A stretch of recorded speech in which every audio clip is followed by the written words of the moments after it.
Ngiyanikhumbula nonke eclass la grade 12 nina engafunda nani. Umuntu afika esikolweni late sebamshayile, ngenze ngathi abakangishaye egate. Ngihlale phansi, uthisha afuna ihomework, ngiyifunde. Sengibheke ngemumva, yimi lo ngiphenya ezincwadini, ngibe ngazi kahle ukuthi angibhalanga. Afundise ngitshela ukuthi hayi usokhohliwe ngehomework, bese yaphuma Thokozani ngilandele nezincwadi zakho, ngifuna ukukufundisa ihomework. Ngizobuyela eklasini futhi sengishayiwe staff room for ihomework, ngenze ngathi angishayiwanga. Ngiyanikhumbula netha botishera amagama, abanye botishera sibabiza ngaboskepe, abanye ugogo Nhlefenhlefe. Kuze uphele unyaka uphele bangawazi amagama abo okudelela. Ngiyakhumbula ke kwesisikhathi ngilovile ngoba ngiphethwe ikhanda noma ngigula nje ngingakhoni ngiye esikolweni. Ngithi la ngibuya khona, hayi kodwa abangani bami bacambe manga bathi badla inyama ngekhathi ngingekho.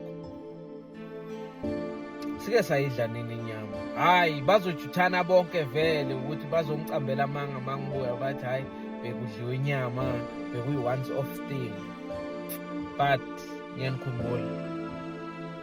ngiyakhumbula nangalesikhathi ngizofunda ubusuku bonke ekseni, ngiphume sengigijima, ngikhohlwe ipeni, ngifike esikoleni, ngiphakamise isandla sekubhala.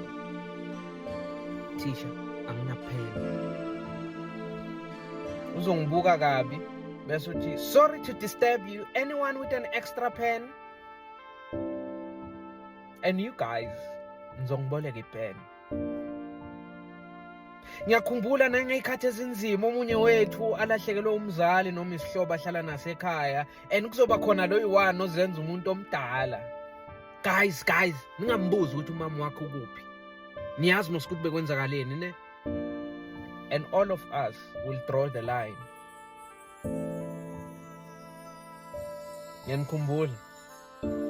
Ngiyanikhumbula izinto benizenza akuyi-sport day, kuplanwa wena uyogcokani, wena uzokwenza ini, high jump noma uzogijima 100 meters noma 500 meters.